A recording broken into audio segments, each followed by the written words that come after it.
আচ্ছা চুপ, একদম চুপ, একটা কথা বলবি না। কাল নাগিনেরা, তোরা আমাকে কতটা ভালোবাসিস সব জানা হয়ে গেছে।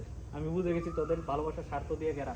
আর যে মাকে দিনের পর দিন অবহেলা করে গেছে, সেই মা আমার মৃত্যুর খবর শুনে ঠিক থাকতে পারেনি, নিজেকে উজাড় করে দিচ্ছে, ঋণের কথা শুনে নিজের সর্বোচ্চ দিয়ে ঋণ পরিশোধের চেষ্টা করছে, যাতে আমার আত্মা কষ্ট না পায়। আর তোরা কি আমাকে ফেলে চলে যেতে চাচ্ছিস? তোদের নাকি পাত্র রেডি।